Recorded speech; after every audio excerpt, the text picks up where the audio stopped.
सब खेत खलिहान बाग नहर खा गया, न जाने कितने गांव मेरा शहर खा गया। और इतना घुले हैं धूल और धुआं हवाओं में, जो सांस ली तो यूं लगा के जहर खा गया। अरे बाप इस शहर से प्यार है यार। वो कहते हैं ना, अपना बच्चा कितना बिगड़ जाए प्यारा होता है।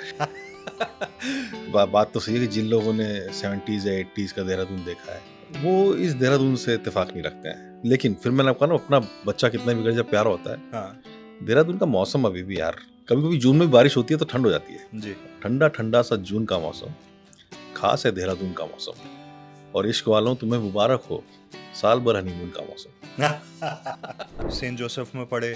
बाय द वे आपको पता चला होगा आपकी स्कूल की ग्राउंड को पार्किंग बनाने वाले थे। पार्किंग बहुत बड़ी समस्या, पर इस समाधान ये नहीं है। स्पेशली कपिल शर्मा का शो जब आप लोगों ने शुरू किया, उसका हर एक कैरेक्टर आज भी उन कैरेक्टर्स की प्राइमरी पहचान कई बार वही है। एक बहुत अच्छा गाना है ना, तो हो सकता है वो 100 में से 100 लोग को पसंद आ जाए। लेकिन आप कितनी भी अच्छी कॉमेडी लिख लीजिए, कर लीजिए, 100 में से 100 को पसंद नहीं आएगी। तो कोशिश ये रहती है 70-80 को आ जाए। राघव जो है, वो मैं सच बताऊं तो उसके पिताजी मेरे मित्र रहे हैं, तो मतलब हाँ कॉलेज टाइम से।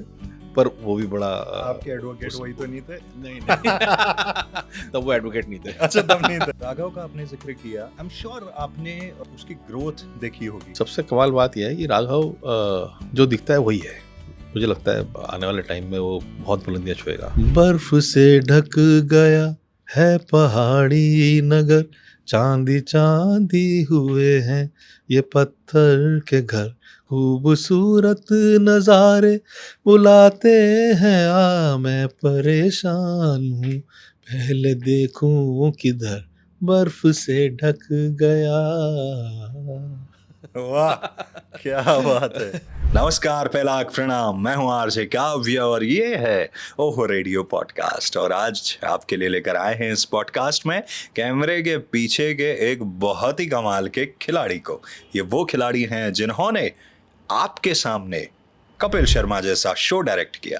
ये वो खिलाड़ी हैं जिन्होंने जाकिर खान को आप तक पहुंचाया। सैंडविच फॉरएवर, आदत से मजबूर, वाह क्या बात है के राइटर, ITA अवार्ड में बेस्ट डायरेक्टर कॉमेडी का अवार्ड जीतने वाले, हमारे इसी शहर देहरादून के रहने वाले, राइटिंग, फोटोग्राफी, गजलों का शौक रखने वाले, देहरादून से ही पढ़ाई, DAV से कॉलेज किया और पहुंच गए मुंबई। तो मुंबई नगरिया कैसे पहुंचे और हाल फिलहाल के दिनों में क्या कुछ खास हो रहा है, यही जानेंगे इस पॉडकास्ट में। आपकी जोरदार तालियों के साथ स्वागत कीजिए भरत कुकरेती जी का। शुक्रिया। और बहुत ही खूबसूरत स्टूडियो बनाया आपने। बैठ के ऐसा लग नहीं रहा है स्टूडियो में बैठे हैं। घर में हाँ, घर वाली फीलिंग आ रही है एकदम। तो ये शहर आपको बिलोंग करता है, आप इस शहर को करते हैं। अमूमन ये कहा जाता है कि बदलाव ज़रूरी है, लेकिन बदलाव जब थोड़ा बिगड़ने की दिशा में हो, क्योंकि इस शहर के लिए तो मैं आजकल यही सुन रहा हूँ कि शहर बदला है लेकिन बिगड़ भी रहा है। क्या सोचते हैं? मैं इस शहर से प्यार है यार, देखो। जी। और वो कहते हैं ना, अपना बच्चा कितना बिगड़ जाए प्यारा होता है। तो ये फैक्ट है। ये बात तो सही है कि जिन लोगों ने 70s या 80s का देहरादून देखा है, हाँ, वो इस देहरादून से इत्तेफाक नहीं रखते हैं। हाँ। बहुत चीज़ों में, खासकर जिस तरह से एक होड़ सी लगी है कंस्ट्रक्शन की हर तरफ, जिस तरह से बेतरतीबी से यहाँ की नदियों को, उनके पाटों को एकदम संकरा कर दिया गया है, जिस तरह से पेड़ों का कटान हुआ है, तो वो सब ऑब्वियसली बुरा लगता है। डेवलपमेंट की एक कॉस्ट होती है, वो हम सबको पता है, पर मुझे लगता है थोड़ा बचा के भी किया जा सकता है। ऐसा नहीं है कि उसके रास्ते नहीं होंगे कि आप जहाँ बैठे हो, जिस स्टूडियो में बैठे हैं, यहाँ एक नहर हुआ करती थी, सामने से निकलती थी, नहरों का शहर देहरादून, कैनाल। हाँ कैनाल्स का। तो वो सब ऑब्वियसली एक इस शहर की खूबसूरती थी, जो कि अलग अलग कारणों से ओवर पीरियड ऑफ टाइम हट गई हैं वो चीज़ें, पर हम तो मिस करते हैं उनको। और तो मैं आपको शायद पता नहीं होगा, ये वाला पहलू मेरा, मैं अपनी खुशी के लिए मैं पोइट्री भी लिखता हूँ और गजलें भी गाते हैं? और गज़लें लिखता हूँ, गाता नहीं लिखते हूँ। हैं, अच्छा। हाँ, तो मैंने इस पे एक आप इत्तेफाक रखोगे शायद इससे जो मैं कह रहा हूँ, एक गज़ल लिखी थी जिसपे जो इस तरह से थी कि सब खेत खलिहान बाग नहर खा गया, अच्छा। सब खेत खलिहान बाग नहर खा गया, न जाने कितने गांव मेरा शहर खा गया। सब जबरदस्त। खेत खलिहान बाग नहर खा गया, न जाने कितने गांव मेरा शहर खा गया, और इतना घुले हैं धूल और धुआं हवाओं में, जो सांस ली तो यूं लगा के जहर खा गया। अरे बाप रे। हाँ। तो हमें वो आदत थी देखने की कि हर देहरादून एक छोटी सी मेरे घंटा घर के 3-4 किलोमीटर के अंदर अंदर एक शहर था। हमें अगर प्रेमनगर आना होता था या FRI आना होता था तो बीच में एक बहुत लंबा पैच था जहाँ पर शाम को निकलते हुए थोड़ा लगता था यार कोई है नहीं। हाँ। तो अब तो ये शहर मीलों मीलों तक बस गया है। तो पर मैं कह रहा हाँ। हूँ, लेकिन फिर मैंने आपको कहा ना, अपना बच्चा कितना भी बिगड़ जाए प्यारा होता है। हाँ। देहरादून का मौसम अभी भी यार, चाहे गर्मी हो जाए कुछ हो जाए, लेकिन यहाँ का मौसम कुछ है जो उसका मिजाज जो है ना, हाँ। तो उस पर भी मैंने एक गजल लिखी है, उसमें हाँ। 2 हाँ। शेर आपको सुना रहा हूँ प्लीज। कि ठंडा ठंडा सा जून का मौसम। हम्म। कभी कभी जून में भी बारिश होती है तो ठंड हो जाती है। जी। ठंडा ठंडा सा जून का मौसम, खास है देहरादून का मौसम, और इश्क वालों तुम्हें मुबारक हो, साल भर हनीमून का मौसम। बिल्कुल। और स्पेशली देहरादून से जब मसूरी की तरफ जाते हैं, बिल्कुल बिल्कुल हाँ, तो मसूरी तो वो 12 महीने ऐसा लगता है हनीमून ही मन रहा है वहाँ तो। बिल्कुल वहाँ हाँ। सही में। तो जिस वक्त पे हम ये पॉडकास्ट शूट कर रहे हैं, उस वक्त पे शेर व शायरी, गज़लों और एंटरटेनमेंट से लोगों को एंगेज करने वाले, एंटरटेन करने वाले ज़ाकिर ख़ान को आप इस शहर में लेकर आए हैं, और उनके शो को आपने डायरेक्ट किया। और उनके साथ कैसे हुआ ये? गज़लों और शेर व शायरी के चक्कर में ही हुआ या कुछ और इत्तेफ़ाक बना? नहीं, इत्तेफ़ाक़न हम हमारे ज़ाकिर और मैं पहले से जानते हैं एक-दूसरे को काफ़ी, जी। और पर इतना हमारी कभी ऐसी बहुत गहरी मित्रता नहीं थी, और हुँ। ऐसी मुलाकात भी इतनी ज़्यादा नहीं थी। हमारे कुछ मित्र थे जो आपस में बहुत क्लोज़ थे, मेरे भी उनके भी। हाँ। तो ज़िक्र हमेशा चलता रहता था, और उनकी कला का मैं फ़ैन रहा हूँ शुरू से। हाँ। तो जब ये शो की बात आई और मुझे अप्रोच किया गया तो मैंने कहा बिल्कुल, ये तो मतलब कोई इसमें 2 बार सोचने वाली बात ही नहीं थी। हाँ। और इत्तेफ़ाक़न हमारे मिजाज इतने मिले कि हम बैठे तो हमने शो कम बनाया, हमने हमने एक दूसरे से ज़्यादा बातें करी और मज़े लिए, और उसी से मेरे ख्याल लगता है कि जो भी थोड़े बहुत लोगों के हमें फीडबैक आए और जिस तरह से शो पसंद किया गया, हाँ। वो उसका नतीजा था कि हमारी सोच बहुत हद तक एक थी, मिलती थी, और हुँ। हमें लगता था कि हम दोनों ही ऐसा मानते हैं हम लोग कि कंटेंट जो है वो ऐसा होना चाहिए कि सुनने वाले को चुभे ना, हुँ। गुदगुदाए, उसको झकझोर भी दे, हुँ।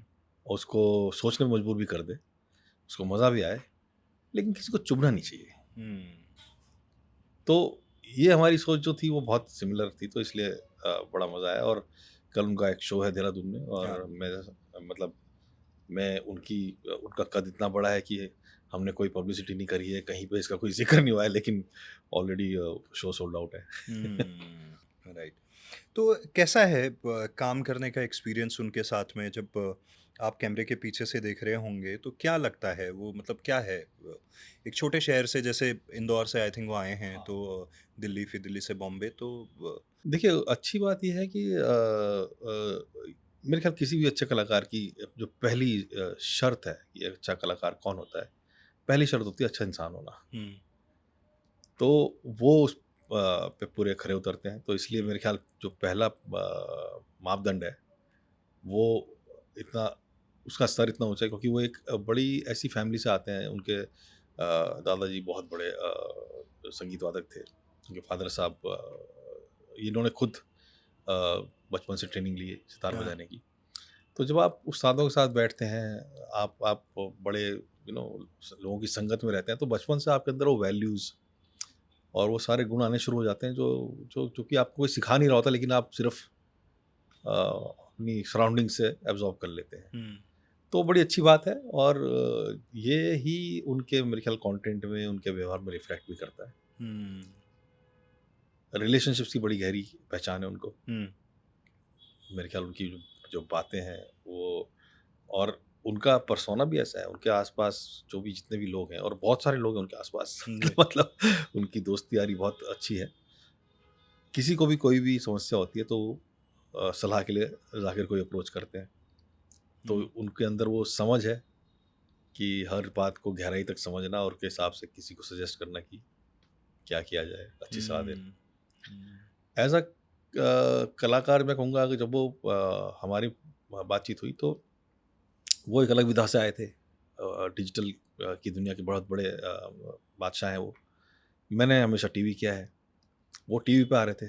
तो ये उनका बड़प्पन है कि उन्होंने आके पहले दिन मुझे कहा कि सर मुझे इस दुनिया का कुछ नहीं पता है, आप जैसा बोलेंगे मैं वैसा करूँगा। तो एक जब बड़ा आर्टिस्ट आपको आके इस तरह से अपने आप को आपके सामने सरेंडर हुँ। करता है, तो आपकी ज़िम्मेदारी भी 10 गुना बढ़ जाती है कि ऐसा कुछ गाइडेंस ना दिया जाए, जिससे कि आपकी जो छवि उनके मन में है वो खराब हो। हुँ। आपका जो रिगार्ड है, आपकी जो रिस्पेक्ट है, उसको मेंटेन रखना है, तो आपको उन जितना वो सोचते हैं उससे बेहतर उनको आप करके देना होगा। हुँ। नहीं तो ऐसे भी लोग होते हैं जो जिन थोड़ा-थोड़ा टाइम हुआ था, आजकल बहुत सारे लोग आपको मिलते होंगे, 2 हुँ। साल हुए, 3 साल हुए, लेकिन आगे वो उनको सब आ गया है। सब सीख चुके हैं वो। हाँ, आपको भी सिखा देंगे कि रेडियो कैसे करना चाहिए। हाँ। तो आप तो देहरादून शहर के थे, यहीं सेंट जोसेफ में पढ़े। जी। बाय द वे आपको पता चला होगा आपके स्कूल की जो वो है ग्राउंड को पार्किंग बनाने वाले थे। वो हर कुछ सालों बाद उठता है वो मुद्दा। हाँ, वो मुझे लगता है हर प 10-15 साल में एक बार आती है वो बात। हाँ, कि बोले इनके पास थोड़ी खाली जगह बची हुई है, इनको बिल्कुल, घेर लो। बिल्कुल। वो बट होता इसको वो कैसे देखते हैं आप? मुझे ये मुझे लगता है ये ना ये किसी एक इंसान के दिमाग का फितूर होता है, हाँ, या तो उसके किसी बच्चे को एडमिशन नहीं मिला होगा। या कोई बात चुप गई होगी मैनेजमेंट की। हाँ, तो क्योंकि अगर आप देखें तो ये मतलब इतनी बेतुकी बात है हुँ, कि एक ऐसा स्कूल जिसको मतलब क्या बोलें, जो शहर की पहचान है एक तरह से। हुँ, ये 6 स्कूल 7 स्कूल ही होते थे पहले। हाँ, सेंट जोसेफ्स होता था, दून स्कूल होता था, वेलम्स होता था, सेंट थॉमस होता था, कैमरन हॉल होता था। ये कर्नल ब्राउन्स, हाँ, यही जो है एसेंस है इस शहर का। हाँ, इस शहर को हमेशा से माना गया है कि स्कूल एजुकेशन का जो, अगर इंडिया में कोई ऐसा सेंटर है जो जहाँ स्कूलिंग सबसे बेहतरीन होती है, तो वो देहरादून मसूरी ही था हुँ, शुरू से। और अगर आप ऐसी पहचान को अगर आप उसमें छेड़छाड़ करने की कोशिश करें, मेरे हिसाब से ठीक नहीं है ये। हुँ। एक्चुअली नेताओं को आदत हो गई ना, जैसे गाँव के स्कूलों में शादी करा देना, तो उस चक्कर में उन्होंने कहा शहर के स्कूल को पार्किंग बना दो।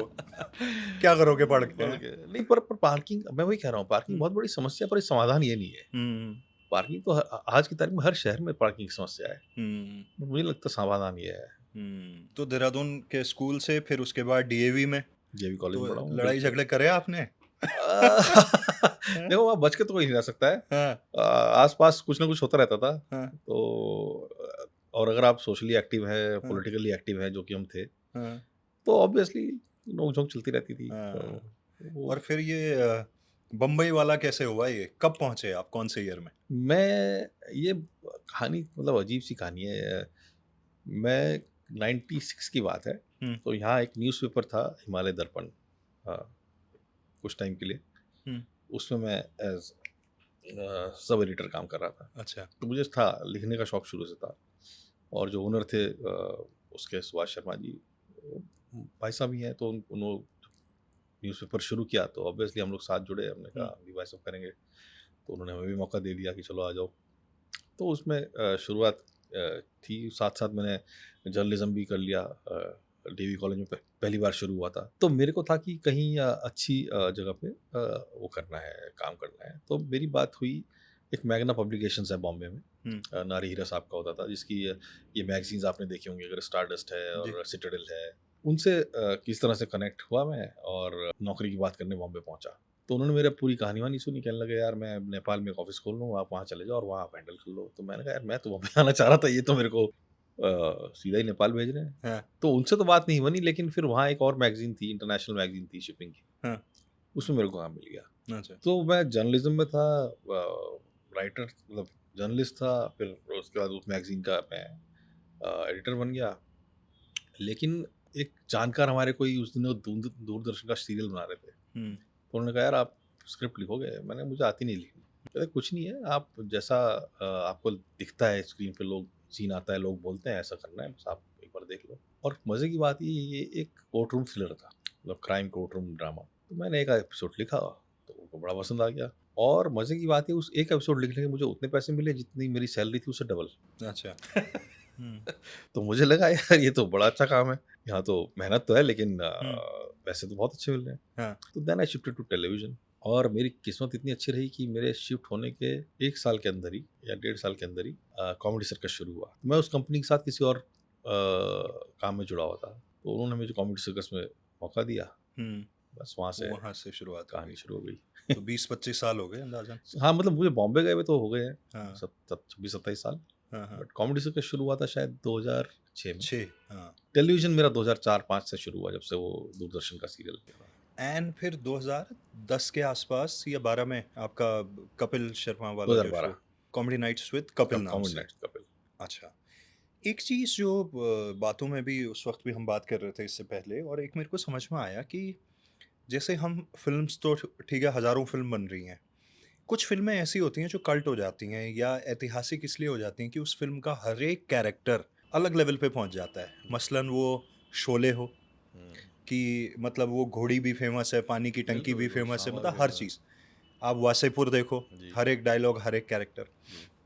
सेम मेरे को लगता है कि जितने भी रियलिटी शोज़ या इस तरह की चीज़ें हैं, कॉमेडी की जो भी आई इस तरह की जो एंटरटेनमेंट के उसमें, हुँ, स्पेशली कपिल शर्मा का शो जब आप लोगों ने शुरू किया, उसका हर एक कैरेक्टर जी, अपने आप में बहुत अलग था, वो सबके दिमाग में है। जी, आज भी उन कैरेक्टर्स की प्राइमरी पहचान कई बार वही है। वही है। ये कैसे बना इतना स्केल?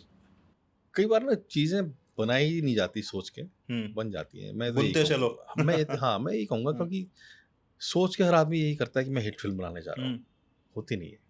जी, हम भी हर शो बनाते हैं, यही सोच के बनाते हैं कि ये वाला शो तो हम हाँ, ऐसा बनाएँगे, यादगार हुँ, रहेगा। तो अ, लेकिन शायद इत्तेफ़ाक कहिए या उस समय नियति थी, सितारे ऐसे थे हुँ, कि मैं राइटिंग बैकग्राउंड से था, मेरे साथ एक अच्छी टीम थी। आई थिंक हिंदुस्तान के बेस्ट राइटर्स हम लोग और हिंदुस्तान के बेस्ट परफॉर्मर्स एक साथ जुड़ गए, हुँ, और फिर कुछ मैजिक क्रिएट हो गया। हुँ, और मुझे लगता है उस समय तक उस इस तरह की कॉमेडी को टीवी पे लोगों ने देखा भी नहीं था। हुँ, मैं आपको थोड़ा और पीछे ले चलता हूँ। कॉमेडी सर्कस का एक बहुत बड़ा एक रीज़न जो था सक्सेस का, वो मैं बताता हूँ आपको कि उससे पहले तक टीवी पे जो कॉमेडी थी, वो सिर्फ स्टैंड अप थी। एक आदमी आएगा, सूट पहन के आएगा, माइक पकड़ेगा, टीज़ करेगा, चला जाएगा। हुँ, जब हमने कॉमेडी सर्कस किया, हमने 2 लोग की टीम बनाई। हुँ, एक एक्टर लाए, टेलीविज़न एक्टर, और एक स्टैंड अप कॉमिक लाए। हुँ, इनको हमने धीरे-धीरे अलग-अलग कॉस्ट्यूम देने शुरू करे।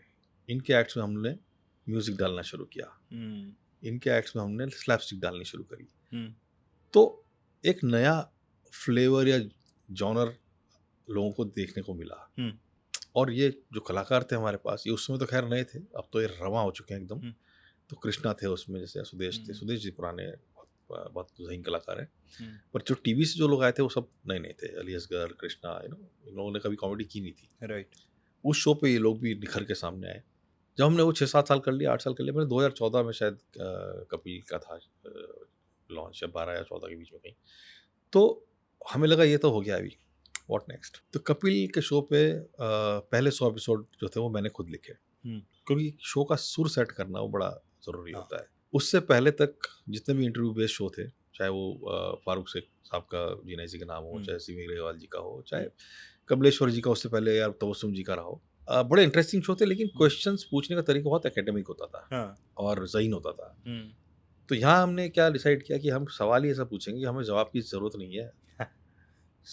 हम मतलब डिपेंड नहीं करेंगे हाँ, अपने सामने वाले के ऊपर कि वो कितना अच्छा जवाब देता है। हमारा करेक्ट, सवाल इतना अच्छा होना चाहिए, हाँ, लोग को उसमें मज़ा आ जाए पहले तो। राइट, तो वो शिफ्ट हमने ऐसा किया कि वो भी पहली बार लोगों को देखने को मिला कि हाँ, यार ये तो सवाल में ही मतलब हाँ, पूरा मज़ा ले लेते हैं। हाँ, और अगर आगे से अच्छे बोलने वाले मिल जाते तो और सोने पे सुहागा होता तो, और बिल्कुल, बेटर जवाब मिल जाते थे हुँ, तो वो फ्लेवर चेंज किया। प्लस हमने इंसल्ट कॉमेडी पे एकदम फुल स्टॉप लगा दिया वहाँ पर। हाँ, हमने कहा कोई भी इंसल्ट होगी तो वो आपस के कैरेक्टर्स की होगी, जो लोग आएँगे शो पे राइट, उनको हम एक पेडेस्टल पे रखेंगे। उनके हुँ, साथ कभी भी हम ऐसी बात नहीं करेंगे जो उनको बुरी लग जाए। Hmm, we will have fun with them, we will not make fun of them. हुँ, तो बहुत क्लियर डिवाइड था।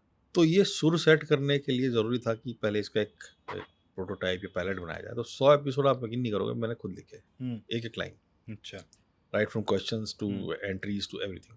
फिर एक बार वो सेट हो गया, फिर ऑब्वियसली एक एक दिमाग की एक कैपेसिटी होती है। हुँ, तो मैंने तो बोला सबको, कपिल को भी, मैंने भाई अब तो राइटर्स चाहिए, अब नहीं हो रहा है। Hmm, then we got writers on board. तो क्या है, हुँ, तब तक लोगों ने देख लिया था किस तरह से हो रहा है, तो it was a little easy to get hmm, into the groove.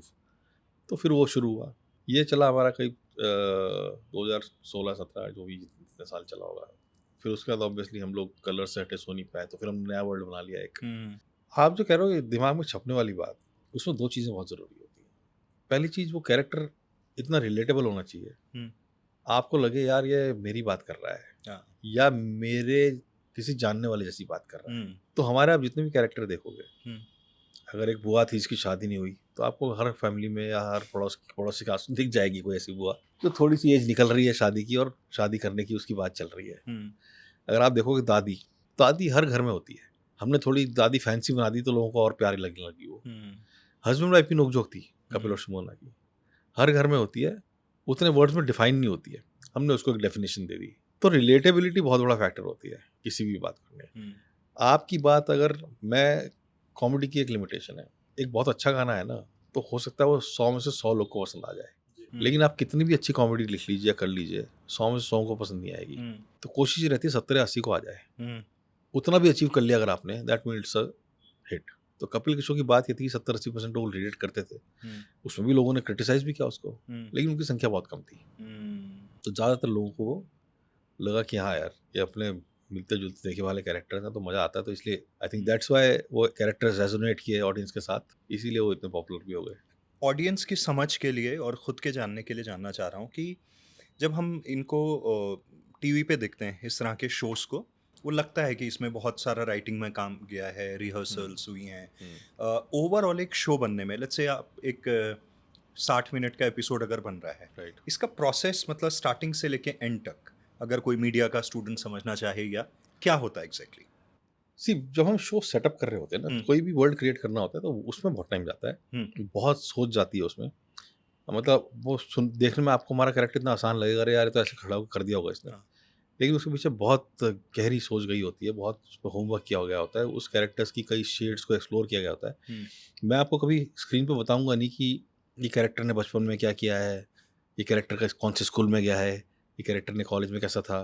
लेकिन मैंने वो सब सोचा होता है, हम्म, क्योंकि आपकी जो लाइफ़ जर्नी है वही आपके कैरेक्टर में रिफ्लेक्ट होती है। हम्म, तो अगर मेरा डॉक्टर गुलाटी एक कैरेक्टर है, जो आपने देखा है कितना या कुशल एसेंट्रिक गुलाटी, कैरेक्टर है, हाँ, हाँ, पागल टाइप का डॉक्टर है। हाँ, तो उसकी ज़िंदगी क्या रही होगी कि वो ऐसा है, हाँ, वो सोचना बहुत ज़रूरी है, राइट, नहीं तो मैं आगे लिख नहीं पाऊँगा। हाँ, तो जब सेटअप करते हैं वो प्रोसेस बहुत लंबा होता है, 5-6 महीने आराम से हम लोग उसमें लगा देते हैं, सोचने में हाँ, एक शो को। फिर जब एपिसोड रनिंग में आ जाते हैं, तो हमारे को करीब 6 से 10 दिन के बीच का टाइम लगता है एक एपिसोड हाँ।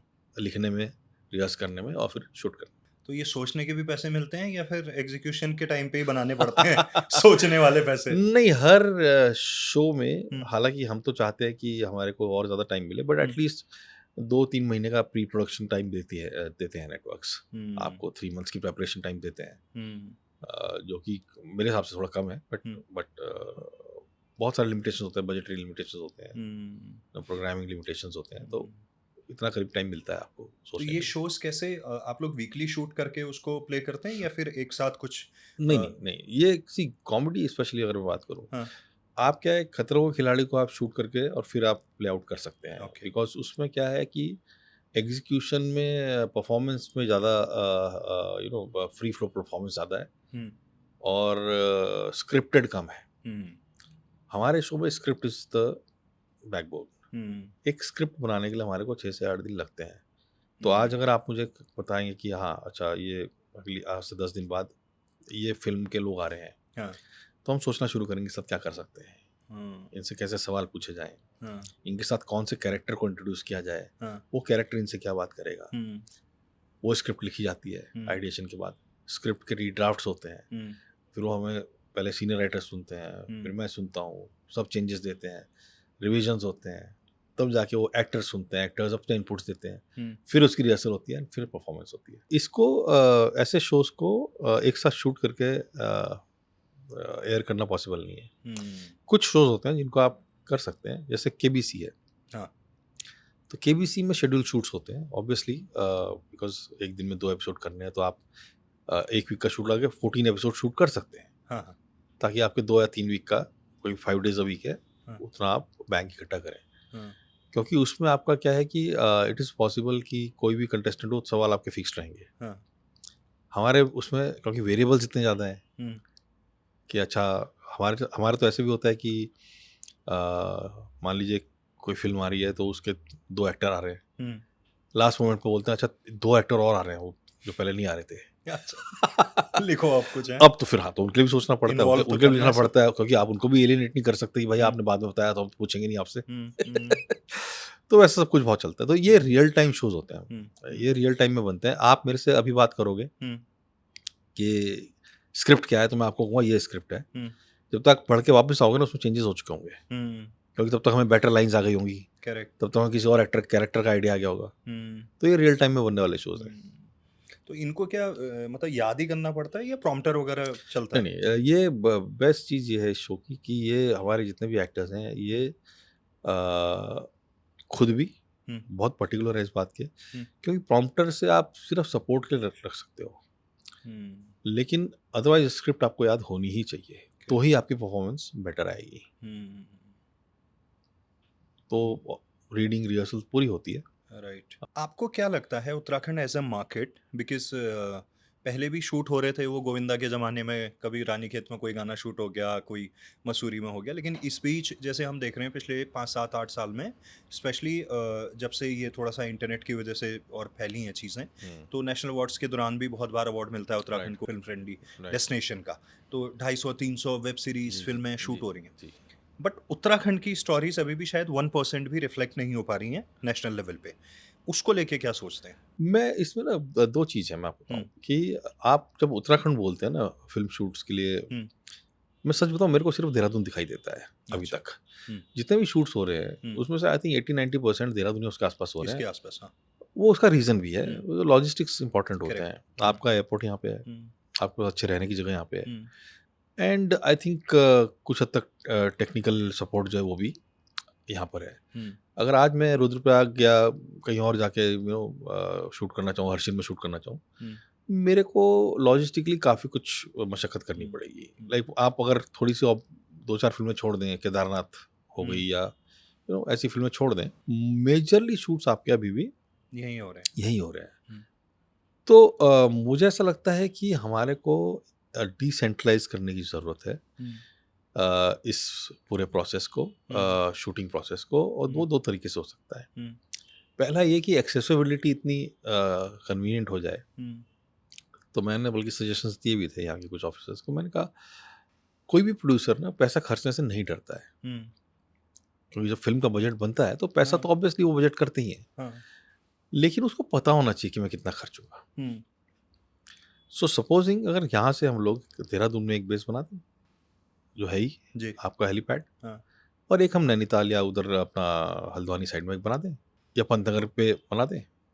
वहाँ से आप रेट्स फिक्स कर दीजिए कि कहीं भी आपको शूट करना है उत्तराखंड में, हुँ, विदिन 100 किलोमीटर्स इतने इतना पैसा, विदिन 150 किलोमीटर्स है इतना पैसा, विदिन 200 किलोमीटर इतना पैसा, हुँ, और जगह-जगह आप हेलीपैड्स बनवा दें। हुँ, एज़ अ फ़िल्म मेकर ना I would be very happy, hmm, because मुझे पता रहेगा कि अच्छा मुझे अगर वहाँ शूट करना है तो मेरे पास खर्चा कितना है। हाँ, प्रॉब्लम क्या है, आज अगर मैं प्लान करने बैठूँ कि मुझे अगर मान लो बड़कोट में शूट करना है, हुँ, मेरे पास कोई ज़रिया नहीं है पता करने का मेरा खर्चा कितना होगा। हुँ, क्योंकि मेरा ए लिस्टर बड़कोट तो रुकेगा नहीं, हुँ, वो रुकेगा देहरादून। हुँ, मुझे चॉपर हायर करना पड़ेगा उसके लिए हुँ, रोज़ आने-जाने के लिए। हाँ, वो चॉपर यात्रा का सीज़न होगा तो मुझे 3 टाइम्स प्राइस पे मिलेगा। हाँ, तो वो सब चीज़ें जो हैं वो इतनी वेग हैं हुँ, कि मैं वो रिस्क लेता ही नहीं हूँ as a film maker. Hmm, plus वहाँ कुछ प्रॉब्लम हो गई तो हमारे को वापस आने के लिए कुछ चाहिए कुछ, तो वो बड़ा ये बड़ा एक मेरे ख़्याल से वो है बड़ा इश्यू है जिस पे थोड़ा और अभी विचार करने की ज़रूरत है। हुँ, मुझे लगता नहीं कि हमारे मतलब one of the best states जहाँ पे सब कुछ है। हुँ, यहाँ पे आपके पास खेत हैं, आपके पास जंगल हैं, आपके पास नदियाँ हैं, आपके पास पहाड़ हैं, आप स्नो पीक्स हैं, हुँ, क्या नहीं है आपके पास? हुँ, तो अगर आप सिर्फ़ इतना एक फैसिलिटेट करें इस दिशा में कि मेरे को एज़ अ फ़िल्म मेकर कोई डार्क एरिया ना रहे, डार्क स्पॉट ना रहे हुँ, प्लान करते हुए।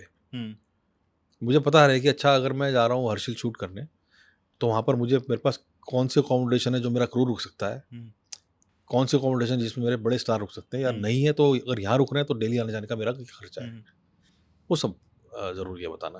तो आप बम्बई में इतने समय से रह रहे हैं, पहाड़ के बहुत सारे एक्टर, सिंगर वहाँ पे आप लोग हैं जी, और मैंने सुना है कि दिल्ली, बम्बई में कम से कम 25-25, 30-30 लाख लोग हमारे रहते हैं। बिल्कुल रहते हैं। मैं ये जानना चाह रहा हूँ कि हम उन शहरों में आपको क्या लगता है सिर्फ़ आबादी हैं या हमारा कोई सोशल पॉलिटिकल इंटरफेरेंस रिप्रेजेंटेशन? मैं आपको 2-3 चीज़ बताता हूँ कि पहले बात करते हैं कि सोशल पॉलिटिकल इंटरफेरेंस तो कुछ पॉकेट्स हैं, जी। जहाँ हम लोग सोशली भी बहुत एक्टिव हैं और पॉलिटिकली भी बहुत हमारा हाँ, से है। जैसे हाँ, बॉम्बे में भी अगर आप मीरा रोड साइड देख लें, तो बड़ी पॉपुलेशन है। एक न्यू बॉम्बे में वाशी साइड में बहुत बड़ी पॉपुलेशन है। वहाँ जब कौतिक होता है, तो वहाँ के मेयर भी आते हैं, चीफ मिनिस्टर भी कभी-कभी अपनी ब्लेसिंग दे देते हैं। तो वो एक हमारा बड़ा मज़बूत वो है, वहाँ पर प्रेज़ेंस है। हुँ, दिल्ली में कुछ कॉन्स्टिट्यूएंसीज़ ऐसी हैं जहाँ सारा आपका जो सीट किस पार्टी को जाएगी, वो पहाड़ी वोट बैंक डिसाइड करता है, कुछ हाँ, ऐसी है। मयूर विहार की तरफ वाला। हाँ, हाँ जी, है ना? तो इंदौर में हमारे एक हुँ, आपको पता नहीं शायद मुझे विधायक है। विधायक साहब हैं, हाँ, हर साल जीतते हैं, हर बार जीतते हैं। हुँ, तो बल्कि मीर रंजन नेगी जी वहीं रहते हैं नेगी जी अपने। वहाँ रहते हैं ना, हुँ, तो ऐसा है, लेकिन मुझे ये है कि उसका असर क्या है ओवरऑल, वो मुझे भी बहुत ज़्यादा इसका अंदेशा नहीं है, बिकॉज़ एक प्रेज़ेंस होना, एक एक एक अपनी बात में से होना, वो अलग चीज़ है, हुँ, लेकिन आपकी कम्युनिटी को उससे कितना बेनिफिट मिल रहा है, हुँ, वो क्वेश्चन मार्क है। हुँ, बट मिलना तो चाहिए। 100% आप बिकॉज़ देखिए ना, सारी कम्युनिटीज़ लेती हैं। उत्तराखंड के अंदर अगर छठ पे छुट्टी होती है। सर बॉम्बे में अगर छठ पूजा आप देख लें, दिल्ली में भी हाँ, यमुना के हाँ, किनारे। बिल्कुल, बिल्कुल। हाँ, तो वो है, पर हम लोग, मुझे लगता है पहाड़ के लोग इस मामले में थोड़े खुद भी संकुचित लोग हैं। हाँ, हम लोग चाहते हैं कि हमारे को सामने वाला पहचाने हाँ, कि हमारी कितनी वर्थ है। हम बताने नहीं जाते। हाँ, तो ये थोड़ा-सा एक है। बाकी और हमारी मेरी इंडस्ट्री की बात करें, तो हुँ, अच्छी खासी प्रेज़ेंस है। मतलब हम लोग बहुत लोगों से, मैं मिलना-जुलना है। यारी दोस्ती किन-किन से है? में यहाँ के जो हैं? यहाँ के लोगों से है, हिमानी जी तो हमारी मतलब परिवार से ही हैं, तो जी, मेरी सिस्टर की बड़ी बहन है, तो हाँ, उनसे तो बहुत नज़दीकी है। हुँ, अपना वरुण बुडोला बड़े अच्छे मित्र हैं मेरे, हुँ, घर भी पास में ही है। राजेश्वरी उनकी वाइफ़। बहुत जी, ज़्यादा हुँ, मित्रता है इन लोगों से। दीपक मेरे बड़े अच्छे मित्र हैं, डोबरियाल, डोबरियाल, हाँ जी, हुँ, वो उनके साथ है। राघव जो है, हुँ, वो मतलब तो शहर का ही हो वैसे गया। वैसे हाँ, मैं सच बताऊँ तो उसके पिताजी मेरे मित्र रहे हैं, तो दीपक जी। मतलब हाँ, हाँ, कॉलेज टाइम से। पर वो भी बड़ा आपके एडवोकेट उस वही तो नहीं थे? नहीं, नहीं। तब वो एडवोकेट नहीं थे। अच्छा, तब नहीं थे। हाँ, तो उससे भी बड़ा प्यार है। हाँ, हेमंत भाई से बड़ी अच्छी मेरी हुँ, दोस्ती है। यहाँ के और 1-2 लोग हैं जो शायद चित्राशी, जी, श्रुति तो मतलब गोपाल जी। गोपाल दत्त, हाँ, ये हुँ, सब लोग मतलब। हुँ, और ज़्यादातर लोगों का मेरे घर पे आना-जाना है इनका। हम लोग कभी-कभी शाम को ऐसे ही इकट्ठे होके बैठ जाते हैं। हुँ, कुछ कभी पोएट्री सेशन, कभी म्यूज़िक सेशन ऐसा कर लेते हैं। हुँ, तो अच्छा खासा एक हुँ। जमावड़ा है वहाँ पर। राघव का आपने ज़िक्र किया, आई एम श्योर आपने उसकी ग्रोथ देखी होगी। 18 में पहली मुलाकात जब मेरी भी देहरादून में राघव भाई से हुई, तब का राघव जो वहाँ पे वो कर रहा था स्लो मोशन, देन फिर वो एंकरिंग एंड शिफ्ट किया फ़िल्म्स को लेके। लगातार अभी पीछे 3-4 फ़िल्म्स आई हैं। कैसे देख रहे हैं ग्रोथ? बिकॉज़ हमारे यहाँ के ज़्यादातर एक्टर्स ना चाहते हुए भी क्या हुआ कि ठीक है, वो कैरेक्टर अच्छे बनते हैं, वो दोस्त वाले रोल बड़े निभा लेते हैं या उस तरह के, लेकिन एक लीड सॉर्ट ऑफ या जिसके ऊपर फ़िल्म का मान लीजिए दारोमदार 25, 30, का है। 50% ज़िम्मेदारी हो, हुँ, वहाँ तक शायद किसी भी वजह से ना पहुँचे हों या जो भी रीज़न रहे हों। जी। राघव को अगर स्पेसिफिकली। मैं पहले भी शायद कहीं बोल चुका हूँ कि राघव की सबसे कमाल बात ये है कि राघव जो दिखता है वही है। हुँ, क्या है कि उसकी जो एक ऑनेस्टी, अर्नेस्टनेस है, वो उसका सबसे बड़ा मेरे ख्याल स्ट्रॉन्ग पॉइंट है। हुँ, सेंस ऑफ ह्यूमर तो कमाल है ही उसका। हुँ, हुँ, लेकिन ये बात पे मेरे को विश्वास था अभी किल देखने से पहले तक। हुँ, वहाँ जो उसने कैरेक्टर किया है, वो हुँ, बिल्कुल राघव नहीं रही। लेकिन उसने इतनी फिनेस के साथ और इतनी समझ-बूझ के साथ, वो क्योंकि वो कैरेक्टर गलत भी जा सकता था। हाँ, मतलब वो उस पे पूरा स्कोप था कि वो कहीं और चला जाए, है ना? और वो सुर वैसे छूटने वाला। वो नहीं, हुँ, वो मैनिएक और वैसा वहशी कैरेक्टर बन जाए जैसा हम देख चुके हैं पहले भी। हुँ, उसने उसको इतना बैलेंस्ड रखा है। हाँ, उसकी जो जितना मेनेसिंग वो लगा है, वो इसीलिए लगा है क्योंकि वो सहज है। उतना दिमाग से फितूरी नहीं है एकदम से। जैसे आपको लगता है कि एक पागल आदमी जिसको आपने शुरू में दिखा दिया कि झगड़े कर रहा है बहुत, वो पेट्रोल पंप पे काम करने वाला लड़का है, वो ट्रेन में चढ़ता है और वो जाके अपना काम करके निकलने वाला है, इतने में कुछ अपसेट हो जाता है एंड देन वो फिर उसका वो रूप देखने को मिलता है जो आप इमेजिन नहीं कर सकते। यार ये लड़का तो पेट्रोल पंप अटेंडेंट है, ये कैसे कर रहा है ऐसा। So he has I think played that character beautifully. और ये एक बहुत अच्छे एक्टर की पहचान है कि वो अपने जो लाइन है उसको क्रॉस ना करे कहीं भी। क्योंकि हम लोग क्या करेंगे, एक्सट्रीम में चले जाते हैं कि मुझे अगर खतरनाक दिखना है तो मैं फिर इतना, मैं चेहरे से भी कोशिश करूँ मैं खतरनाक हूँ, मैं बॉडी से भी कोशिश, कुछ नहीं करा है उसने। जिस समय वो लड़की के चाकू भी मार रहा है, आप उसका एक्सप्रेशन देखना, वो गर्दन वाला। हाँ एग्जैक्टली। उसका एक्सप्रेशन देखना, एक्सप्रेशंस में नहीं उसने ऐसा करा कि मैं ऐसे मार रहा हूँ, नहीं। वो उसकी ग्रेटनेस है। तो बड़ा मजा आया उसको देख के एंड ऑब्वियसली मुझे लगता है आने वाले टाइम में वो बहुत बुलंदियां छुएगा। टीवी में तो आप कैमरे के पीछे हैं, वो जो एक और बड़ी स्क्रीन होती है उसका क्या विचार है? इसी का उसमें मैं शुरू से बड़ा बहुत क्लियर रहा हूँ अपने सोच में भी, अपने काम के मामले में भी, कि ये डिफरेंस ना लोग ऐसे देखते हैं कि टीवी छोटा पर्दा है, फिल्म बड़ा पर्दा है। मेरा ऐसा मानना है पिछले कुछ सालों में एक तो ये पहले तो बाउंड्री खत्म हो चुकी है, बल्कि टीवी की रीच फिल्मों से कहीं ज्यादा है। बिल्कुल। मैंने जो काम किया है मुझे लगता है मैं बहुत अच्छी तरह सेटिस्फाइड हूँ उससे, कि अगर मैं 15 साल तक एक ऐसे शोज का हिस्सा रहा हूँ जो हर वीकेंड पे लोग देख रहे हैं और एंजॉय कर रहे हैं, तो ये मुझे लगता है बहुत कम लोगों के करियर में ये मुकाम आता है कि आप मतलब ऑलमोस्ट 18 साल आप हर वीक आके और खुश होके घर जाते हैं कि आज मेरा काम लोगों को पसंद आया। तो उस तरह से मैं बहुत सेटिस्फाइड हूँ। मुझे इन दोनों पर्दों के साइज में कोई ऐसा नज़र नहीं आता कि उल्टी चीज़ आपको बताता हूँ कि जो टेलीविजन इंडस्ट्री है, अगर आप सिर्फ टोटल रेवेन्यूज या मनी जनरेशन की बात करें, it's 3 times that of films. Now film stars because they understand the value of TV, उनको पता है कि टीवी की पहुंच कितनी गहरी है, इसीलिए वो टीवी पे आते हैं हर हफ्ते, क्योंकि उनको पता है फिल्म शायद मेरी साल में 1 या 2 आएंगी और वो पैसे देके वही लोग देखने जाएंगे इनका मन होगा। टीवी घर घर में जा रहा है, तो अगर मैं टीवी पे दिखूंगा तो मैं ऑलरेडी लोगों की नज़र में रहूंगा। तो मैं इस तरह से देखता हूँ इसको, इसलिए मेरे को कभी ऐसा चाम नहीं रहा बहुत ज़्यादा। मैंने 4 फिल्में लिखी हुई हैं और सही टाइम आने पे सही लोग साथ मिलने पे हो सकता है वो करें भी, लेकिन मेरा ऐसा कभी बहुत ज़्यादा वो रहा नहीं इंक्लिनेशन कि मुझे फिल्म बनानी है या मुझे फिल्म डायरेक्ट करनी है। मेरे ख्याल में जितने बढ़िया कलाकारों के साथ काम करता रहा हूँ और जिस लेवल पे काम करता रहा हूँ वो काफ़ी सेटिस्फैक्टरी है। और फिर सेट पे वैसे ही इतने सारे एक्टर एक्ट्रेस तो वहीं आ जा रहे हैं बोले हाँ, इनको भी डायरेक्ट तो कर ही रहे हो रही है, हैं। हर हफ्ते उनको तो डायरेक्ट कर ही रहे हैं आप हर हफ्ते किसी ना किसी को।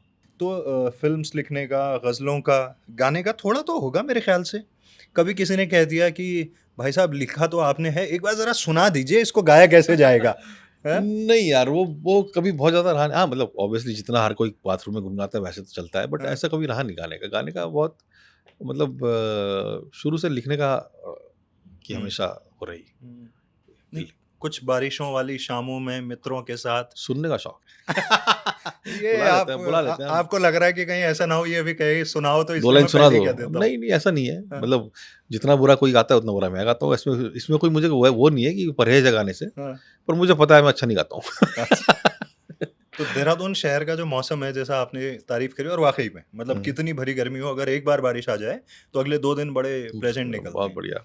एक गाना इस शहर को कोई डेडिकेट करना हो, हिंदी, पहाड़ी, गजल, कोई भी, कुछ भी हो सकता है। एक हमारे मित्र हैं जगमोहन जोशी, मोंटू जोशी, नैनीताल रहते हैं। वो पहले कलर ग्राउंड में पढ़ाते थे यहाँ पे, म्यूजिक पढ़ाते थे।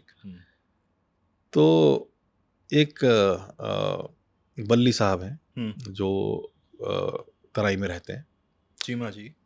हाँ, उन्होंने एक गीत लिखा जी और वो इन्होंने कंपोज करके गाया।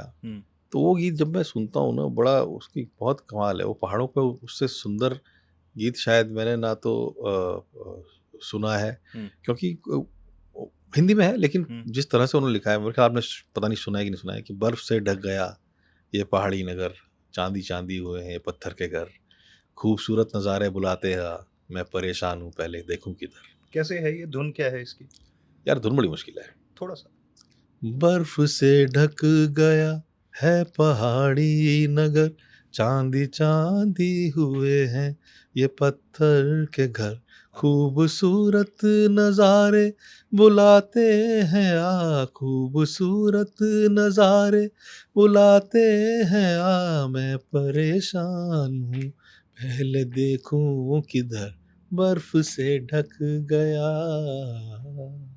वाह, क्या बात है। चीमा जी मेरे ख्याल से वही हैं अपने, ले मशालें चल पड़े हैं लोग हाँ, मेरे बिल्कुल, गाँव के, अब बिल्कुल, अंधेरा जीत लेंगे लोग मेरे गाँव के। बिल्कुल। तो आंदोलन के टाइम पे तो बड़ा, मतलब मेरे को हाँ, उनका ये लिखा हुआ मैं हमेशा अपनी टीम से कहता हूँ कि जैसे इनकलाब जिंदाबाद जो चल रहा चल था रहा ना, है, ये हाँ। एक्चुअली इनकलाब बिल्कुल, जिंदाबाद था। बिल्कुल, बिल्कुल। ले मशालें और चल मज़े की पड़े हैं। बात ये है कि वो मैं कभी मुलाकात नहीं हुई इनसे मेरी, हुँ, और पर ये हमारे जो जो इनकी बात कर रहा हूँ मैं, जगमोहन जोशी जी, हुँ, इन्होंने मेरी लिखी हुई कुछ ग़ज़लें गाई थी, अच्छा। तो मैंने भी दी। मैंने कहा भाई साहब आप हमारी भी ट्राई करो, कि बहुत कमाल के सिंगर हैं, हाँ, हाँ, और कमर्शियल सिंगर नहीं है, हाँ, मतलब शौक के लिए गाने वाले जो लोग होते हैं हाँ, वैसे। तो उन्होंने ये जब कंपोज़ करके सुनाया, तो इस गाने में वाह! जो कुछ ऐसे उसके स्टैन्ज़ा है शायद कि चीड़ के पेड़ कोहरे में हिलने लगे, टहनी आए या उड़ते परिंदों के पर।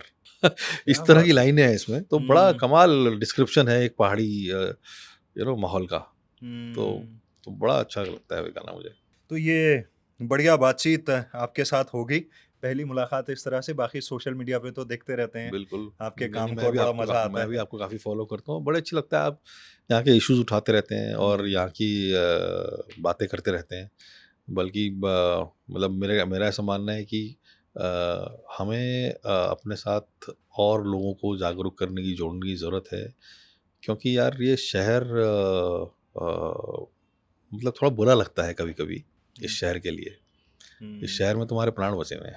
हुँ, और मतलब अभी हो सकता है पहाड़ों में भी स्थिति थोड़ी और पहले से ना रही हो, बट इस शहर का खासकर देहरादून का लगता है। हमारे कुछ मित्र लोग हैं, प्रयास कर भी रहे हैं। हमारे एक मित्र हैं आशीष गर्ग, हुँ। वो उनसे मेरी ज़िक्र इको हुआ। ग्रुप जो बनाया हाँ, हुआ मेरा है ज़िक्र उन्होंने। हुआ हाँ। उनसे एक बार। मैंने कहा यार रिस्पना तो यार बड़ा, उन्होंने उस बात को इतना सीरियसली लिया, वो हुँ, अब इस रिस्पना पे बहुत बिल्कुल। मेहनत कर रहे हैं, प्रयास कर रहे हैं। हुँ, मुझे लगता है ऐसे लोगों के साथ हमारे जो पुराने लोग हैं, एक लोकेशोरी जी हैं, वो इस हुँ, हुँ, शहर के बारे में, हुँ। बिल्कुल, बिल्कुल।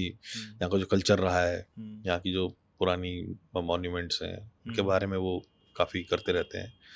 अ, तो ऐसे लोग मुझे लगता है हैं, हुँ, पर उनको शायद ज़मीन पे या एडमिनिस्ट्रेशन से उतना सपोर्ट नहीं मिलता जितना मिलना चाहिए। आप हो, आप इतना हुँ, कुछ करते रहते हो, लोगों को अवेयर करते रहते हो यहाँ की इश्यूज़ के बारे में, प्रॉब्लम्स। अक्सर बात हर जगह होती है, लेकिन सिर्फ़ बात होती है, हुँ, एक्शन नहीं होता। हुँ, तो मुझे लगता है वो बातें अगर जो 100% हो रही हैं, अगर वो 20% भी एक्शन में कन्वर्ट हो जाए, हुँ, हम सब लोग थोड़ा-थोड़ा अपनी तरफ से करने लग जाएँ, तो हुँ। शायद स्थिति कुछ बदले। ज़बरदस्त। तो थैंक यू सो मच, आते रहिए। थैंक अब यू। तो आपने एड्रेस पता चल गया बिल्कुल, आपको। बिल्कुल, और बड़ा मज़ा आया। और आपका ये सेटअप देख के मुझे पीछे जो है वो बहुत अच्छा लग रहा है, जो आपने इतनी शानदार किचन बनाई है, देख नहीं पाएँगे लोग शायद। तो एक दिन जो है मोनिका के साथ एक एपिसोड वहाँ शूट कर लेना आप, हैं? जी, जी। ये है। थैंक यू थैंक यू काव्य, very thank you, much. My pleasure entirely. Thank you. Thank you.